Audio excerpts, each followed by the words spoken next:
When I was in 5th grade, I got up at 5:30 in the morning to watch Trolls. It was a show based on those little dolls, and it followed the 5 female friends with huge hair and these beads that turned into spell with the correct incantation.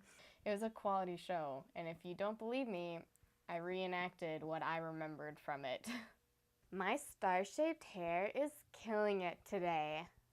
OMG, this spell is giving me a zit. Gross. BFFFFFFFFFs. Best friends for life. It's super interesting looking back at these shows because it gives you great insight as to what almost every girl show was like back then. You always had this group of friends that was always an odd number. There was always a nerd, usually with glasses, not always. You had the ditzy blonde who either went the spoiled, kind of fashionable route or just like possibly mentally not always there. Had one main character that brought everyone together and it was just slightly more selfless than everybody else. And that was kind of her only distinguishing factor about her. She had no big talents except that she was nice. Then there was that goth or like darker chick who had like a monotone voice, who really didn't care about anything. Or there was the hippie, the one who's all green and flowers and just like living with no stress whatsoever. And you never saw those two together. They were always one or the other. You could never put them together, which was always really funny because those were the two people that I identified with the most. And so that should have been like a very clear indicator very early on that I should have said like F you to the patriarchy for making me decide to pick one out of 6 options. But I'm sorry, I got way off topic there. Okay, I'm focusing, I'm reeling it in. The reason why I told you about Trolls was to highlight that it wasn't the best show in the world. And it definitely wasn't worth getting up at 5:30 in the morning to watch. 5:30, that sounds absolutely terrible now. Why is that? Why are we so exhausted now?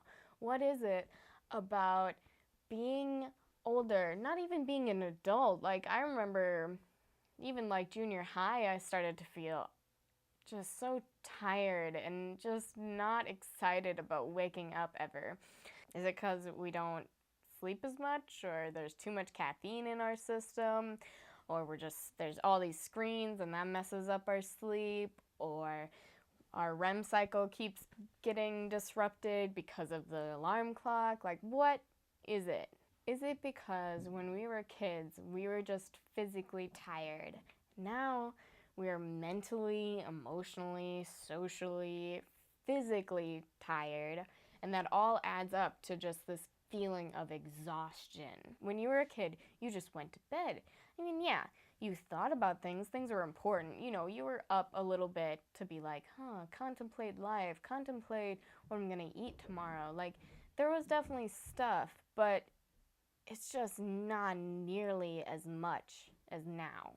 I think we have this nostalgia for childhood and home because we're so tired all the time. We want to go back to just going home for the night, and it's home.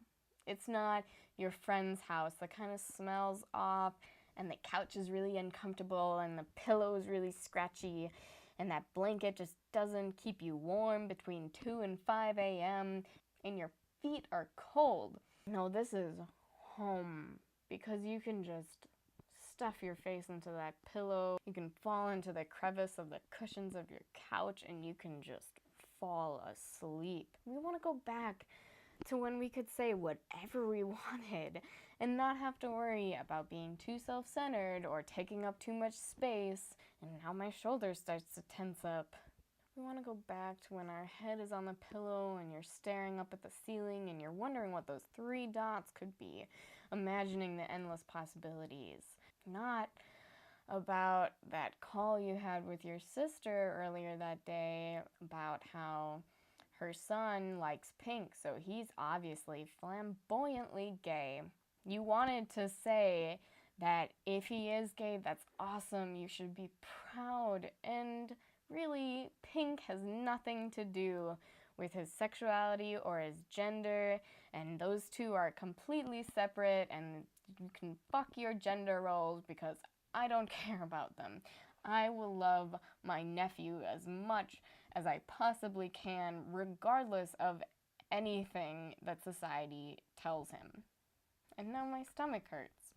We want to go back to when you simply got up and went to school. Not getting up an hour and a half early to work out, to take a shower, to paint your face, to make sure that this shirt covers up the right spots without it being obvious that we're covering up that spot or we're insecure about it, God forbid, or that this part is emphasized enough but not so much that we think that we are self-centered or we're like actually proud of a part of our body and want to show it off. None of that can be emphasized. None of that. It all has to be effortless. Everything effortless. We want to go back to the day when we didn't need to take ibuprofen or a shot of espresso to just focus. When we didn't need the daily commute to brace ourselves for human interaction. When we look forward to living instead of sleeping. When did that change? Why is our back always tense, and why is it that when 7 comes along it was just 3, and where did that time go? How much are we storing in ourselves? How much of that is cycling from our minds to our shoulders, to our minds, to our chest, to our minds, to our stomachs, to our minds, to our legs, back to our minds? How much is actually getting expressed? Do you ever dance that out of your legs? Do you ever cry that out of your chest? Do you ever hug that out of your shoulders? Do you ever breathe that out of your stomach? Do you ever talk that out of your mind? Do you want to try right now?